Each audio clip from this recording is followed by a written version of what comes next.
Hello everyone, स्वागत है एक बार और आप सभी को एक बच्चा लोग। आज हम लोग पढ़ेंगे मोशन इन वन डायमेंशन में displacement covered in nth second. nth second में कोई ऑब्जेक्ट कितना डिस्प्लेसमेंट कवर किया, ये हमारा आज का टॉपिक होगा। आपसे रिक्वेस्ट है कि प्लीज़ वीडियो में लास्ट तक बने रहिए, वीडियो को पूरा देखिएगा और सबको बहुत सारा थैंक यू। अब चैनल लगभग 8 के सब्सक्राइबर्स होने चला, 8000 लोगों का फैमिली है चैनल पर, और इस सेटअप के साथ इतना बड़ा होना, इसके लिए थैंक यू। टेलीग्राम पर भी लगभग 4000 होने चला है, तो आपके इस विश्वास के लिए थैंक यू। जो भी लोग हम पर ट्रस्ट करते हैं, विश्वास करते हैं और ये सोचकर चाहे यूट्यूब हो या टेलीग्राम का चैनल ज्वाइन कर रहे हैं, इसके लिए सबको थैंक यू। चलिए समय ज़ाया नहीं करेंगे और direct to the point start करते हैं। Displacement covered in nth second. तो बच्चा लोग, डिस्प्लेसमेंट का फॉर्मूला होता है S बराबर ut plus half T square. यदि आपके पास कॉपी है और पेन है तो उसमें राइट डाउन करते जाइएगा, S बराबर ut plus half T square.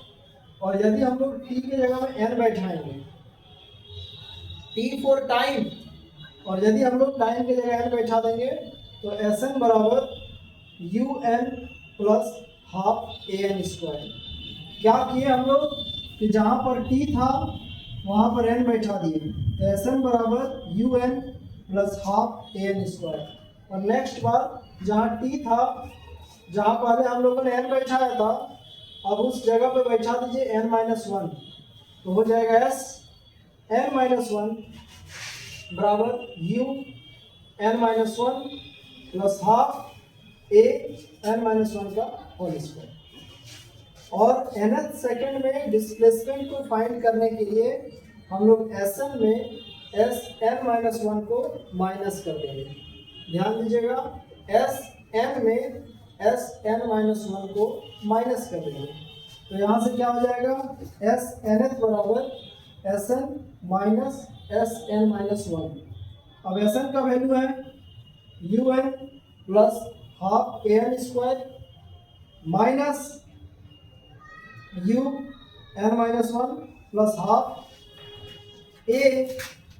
an-1 का होल स्क्वायर। अब इसके बाद आगे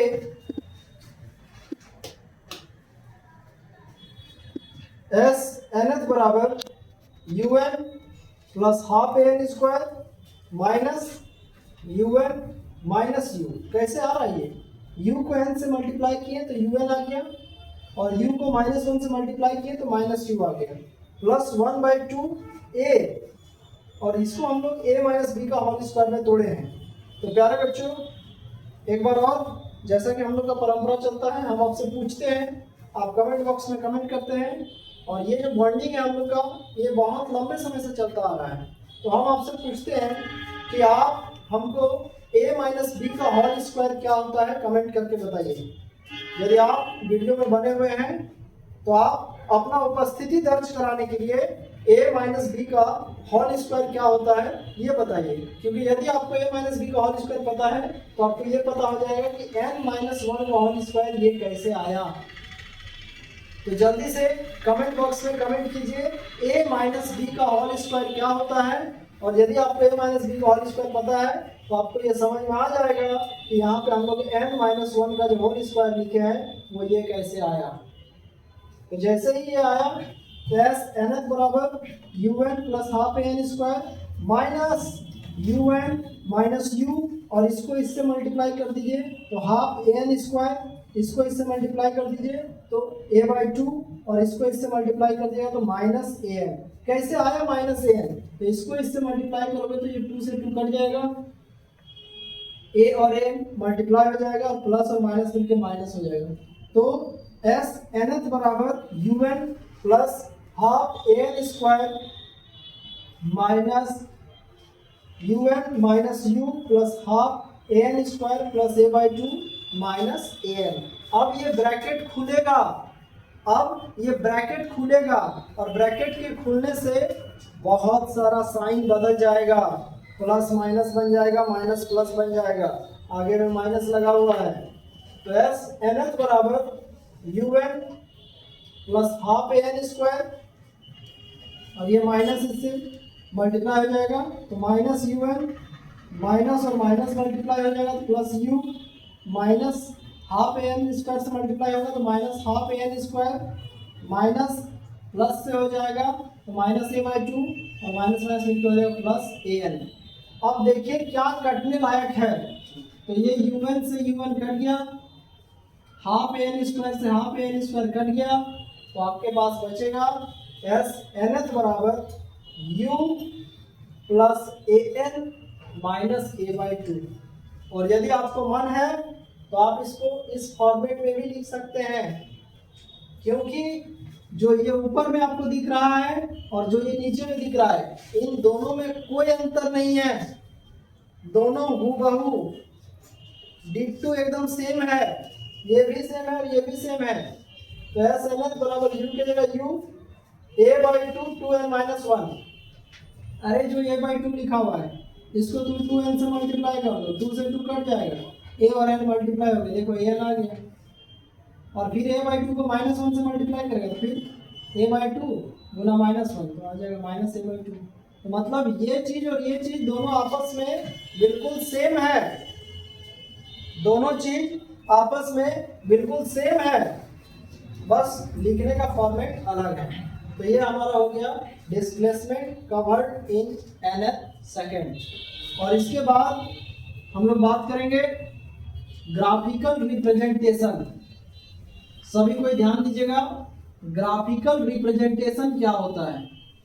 देखो हम लोग के सिलेबस में टोटल 7 ग्राफ हैं, 7, और 7 ग्राफ जो है हमारे सिलेबस में, उसका नाम जब आप सुनिएगा तो एक चीज आपको सुनने को मिलेगा कि टाइम सभी ग्राफ में रहता है। देखिए टॉपिक है ग्राफिकल रिप्रेजेंटेशन। ग्राफिकल रिप्रेजेंटेशन सबसे पहले हम लिखते हैं ग्राफ नंबर 1, ग्राफ नंबर 1। और ये जो ग्राफ हम लोग पढ़ेंगे ये पढ़ेंगे position time graph, position time graph for stationary object, position time graph for stationary object. ये हमारा पहला ग्राफ होगा। टोटल 7 ग्राफ पढ़ेंगे हम लोग।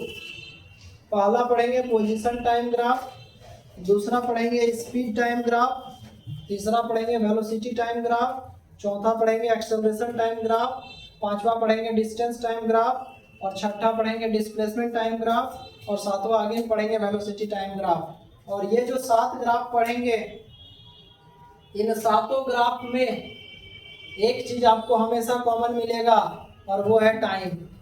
सभी ग्राफ में टाइम जरूर दिया हुआ रहेगा। और ग्राफ ड्रॉ करने समय, ग्राफ को ड्रॉ करते समय हमारे पास 2 एक्सिस आता है, एक एक्स एक्सिस और एक वाई एक्सिस। तो ये बात याद रखिएगा कि चाहे तो एक्स एक्सिस हो चाहे तो वाई एक्सिस हो, जब ग्राफ का बंटवारा होता है तो जो टाइम होता है वो हमेशा एक्स एक्सिस में ही हम लोग लेते हैं। ये कंसिडरेशन है कि टाइम जो है फिजिकल क्वांटिटी उसको हमेशा एक्स एक्सिस में लेते हैं, और उसके अलावा जो भी बचता है उसको हम लोग वाई एक्सिस में लेते हैं। तो सबसे इम्पोर्टेंट बात क्या बोले कि टाइम को ऑलवेज अलोंग एक्स एक्सिस, और जो भी फिजिकल क्वांटिटी बचेगा उसको हम लोग वाई एक्सिस में ले लेंगे। उसके बाद एक छोटा सा ग्राफ को ड्रॉ करने के लिए कुछ आंकड़ा लेते हैं, कुछ डाटा लेते हैं, और फिर उसको हम लोग ड्रॉ कर देते हैं। आंकड़ा वैसे ही लेते हैं, डाटा वैसे ही लेते हैं जैसा कंडीशन दिया हुआ रहता है। तो अभी हमारे पास है position time graph for stationary object. तो ये जो ग्राफ हम लोग अभी पढ़ेंगे position time graph for stationary object, इसमें से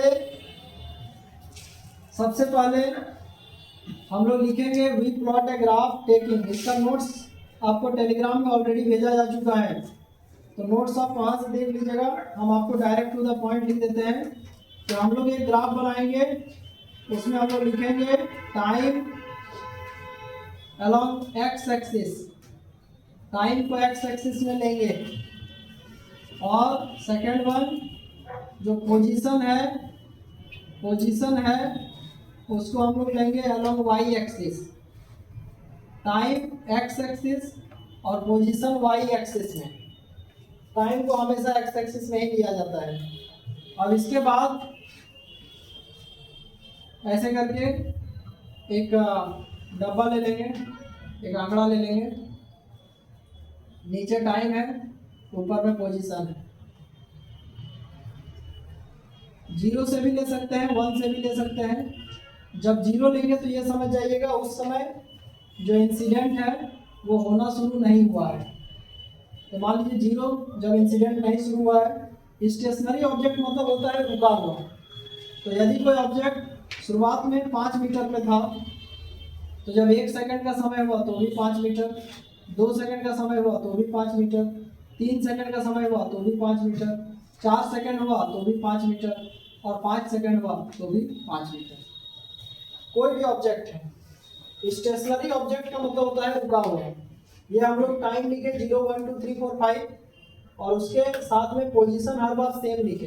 अब आपके दिमाग में ये सवाल आ रहा होगा, आना भी चाहिए, कि सर पोजीशन को हम लोग हर बार सेम क्यों लिखें? क्योंकि यहाँ टॉपिक है स्टेशनरी ऑब्जेक्ट, और स्टेशनरी ऑब्जेक्ट वो होता है जो रुका हुआ रहता है। तो यदि रुका हुआ है तो हर बार पोजीशन सेम ले लिए। अब हम लोग इसका ग्राफ बनाएंगे। तो देखिए ये एक्स एक्सिस है, और उसके बाद हम लोग साथ में यहीं पर दिखाएंगे वाई एक्सिस। तो प्यारे बच्चों, ये जो एक्स एक्सिस है यहाँ पर हम लोग दिखाते हैं दोस्त टाइम को, और जो वाई एक्सिस है भाई यहाँ पर दिखाते हैं पोजीशन को। इसके बाद क्या होगा? तो इसके बाद देखिए यहाँ पर है 1 2 3 4 एंड 5, और यहाँ पे लिख देते हैं 5 10 15। अब इस ग्राफ को देखिए, इसके अरेंजमेंट को देखिए। 0 पे 5 है तो यहाँ लिख दिए, 1 पे 5 यहाँ आ जाएगा, 2 पे 5, 3 पे 5, 4 पे 5 और 5 पे भी 5। सारा पॉइंट्स को यदि मिला देंगे तो ये एक स्ट्रेट लाइन आ जाएगा। तो लिखेंगे resultant graph is a straight line parallel to X axis. Resultant graph is a straight line parallel to X axis, मतलब हमारा जो फाइनल ग्राफ है वो एक स्ट्रेट लाइन है, और वो एक्स एक्सिस के पैरेलल है। पैरेलल है मतलब समांतर है। अब इसके बाद यहाँ पर देखिएगा तो पोजीशन कांस्टेंट है, और यहाँ पर यदि आप स्पीड निकालिएगा तो स्पीड हम लोग को 0 आ जाएगा। पोजीशन कांस्टेंट है मतलब पार्टिकल रुका हुआ है, तो यदि पार्टिकल रुका हुआ है तो उसका स्पीड ऑलरेडी 0 हो जाएगा। आप ध्यान से सुनिए, ये ग्राफ नंबर 1 था, ग्राफ नंबर 2, ग्राफ नंबर 3 और graph number 4 same to same ऐसे ही बनेगा, बिल्कुल ऐसे ही बनेगा। कौन कौन ऐसे बनेगा? ग्राफ नंबर 2, ग्राफ नंबर 3 और 4, यहाँ हम लिख देते हैं 2 3 4, सेम टू सेम बनेगा। ये लीजिए। अब सुनो, ग्राफ नंबर 2 जो है उसका नाम है speed time graph for uniform speed. Speed time graph for uniform speed. Graph number 3 जो है, अभी जो हम बताएं वो 2 था, ग्राफ नंबर 2 है speed time graph for uniform speed. Graph number 3 जो होगा वो होगा velocity time graph for uniform velocity. और ग्राफ नंबर 4 जो है वो हो जाएगा acceleration time graph for uniform acceleration. ये जो इसके अलावा जो बाकी 3 ग्राफ है 2 3 4 वो एकदम सेम टू सेम ऐसे ही बनेंगे, आपको जरा सा भी टेंशन नहीं लेना है, एकदम सेम टू सेम ऐसे ही बनेगा। नीचे कुछ अलग चीजें लिखाएंगे वो हम आपको ऑलरेडी पीडीएफ फाइल भेज चुके हैं। अब ग्राफ नंबर 5, ग्राफ नंबर 6 और ग्राफ नंबर 7 अलग तरीका से बनेगा। तो हम ग्राफ नंबर 5 आपको बना के दिखा देते हैं। ग्राफ नंबर 5 देखिए, एक ही चीज को बार बार लिखना और वीडियो का जो लंबाई है उसको बड़ा करना ये मेरे विचार से सही नहीं है, इसलिए हमने आपको एक वीडियो बना दिया, बाकी 2 3 4 बिल्कुल वैसे ही हैं। सिर्फ हम 5वां बना देंगे आपको, 6ठा और 7वां एक ही जैसा होगा। तो सिर्फ एक ही वीडियो को जबरदस्ती खींचना अच्छी बात नहीं है, आपका समय महत्वपूर्ण है। चलिए ग्राफ नंबर 5 है distance time graph, distance time graph for uniform speed. Graph number 6 हो जाएगा displacement time graph for uniform velocity. और ग्राफ नंबर 7 हो जाएगा velocity time graph for uniform acceleration. तो ये देखिए graph number 5 distance time graph for uniform speed. Distance और time के बीच का ग्राफ बताइए, कंडीशन है यूनिफॉर्म स्पीड का। तो चलिए देखते हैं क्या हो सकता है इसमें। तो सबसे पहले फिर वही बात आ गया कि डिस्टेंस और टाइम है और आपके पास 2 एक्सिस है, एक्स एक्सिस और वाई एक्सिस। तो बच्चा लोग डिस्टेंस और टाइम के बीच में ग्राफ है और आपके पास 2 एक्सिस है, एक्स एक्सिस और वाई एक्सिस। तो ऑब्वियस सी बात है कि जो टाइम है वो एक्स एक्सिस में जाएगा और जो डिस्टेंस है वो वाई एक्सिस में जाएगा। तो लिखेंगे हम लोग distance along y axis and then time along x axis। Distance along y axis and time along x axis। फिर से ये डब्बा बना देंगे, ये डब्बा नहीं बनाओगे तो फिर ग्राफ में छापोगे कैसे, कहाँ पर क्या है। यहाँ टाइम लिख दीजिए, यहाँ डिस्टेंस लिख दीजिए। देखिए 0 1 2 3 4, 0 1 2 3 4 ये सब टाइम है।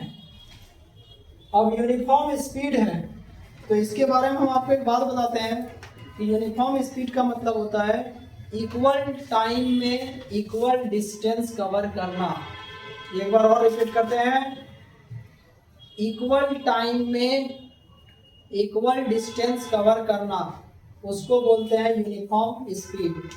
तो बच्चा लोग जैसे मान लो कोई ऑब्जेक्ट है वो 0 सेकेंड में 0 था और जैसे ही 1 सेकेंड हुआ वो 5 मीटर चला, 1 सेकेंड हुआ वो 5 मीटर चला। तो जो अगला 1 सेकेंड होगा उसमें भी 5 चलेगा, लेकिन 5 चलेगा और 5 चल चुका है तो हो जाएगा 10। तो तुम कभी मन में ऐसा कंफ्यूजन मत रखना कि 1 सेकंड में 5 चला और 2 सेकंड में 10 चला, नहीं, 1 सेकंड में 5 चला और अगला 1 सेकंड में भी 5 ही चला, लेकिन 5 चला हुआ था तो 10 हो गया। अब जब 2 सेकंड से 3 सेकंड होगा तो अगला 1 सेकंड में भी 5 चलेगा, लेकिन 10 चल चुका है और 5 चलेगा तो 15 हो जाएगा। अगला 1 सेकंड में भी 5 चलेगा तो 15 चला हुआ है तो और 5 चलेगा तो 20 हो जाएगा। यूनिफॉर्म स्पीड का मतलब होता है इक्वल टाइम में इक्वल डिस्टेंस को कवर करना।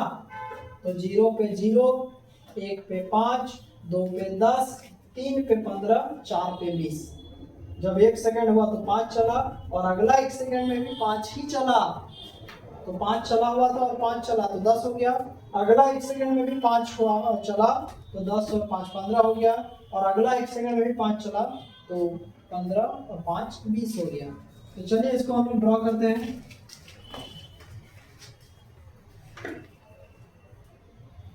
ये एक्स एक्सिस, ये वाई एक्सिस, ये ओरिजिन। इधर बाबू हम लोग टाइम को दिखाएंगे और इधर हम लोग डिस्टेंस को दिखाएंगे। तो 0 पे 0 इधर नाम दे दीजिए 1 2 3 4 5 10 15 20। 0 पे 0, 1 पे 5, 2 पे 10, 3 पे 15, 4 पे 20। अब ये सारे पॉइंट्स को यदि आप मिला देते हैं तो एक स्ट्रेट लाइन आपको मिल जाएगा। और जैसे ही स्ट्रेट लाइन मिलेगा आप रिस्पेक्टिव टर्म्स को चाहे तो मिला भी सकते हैं।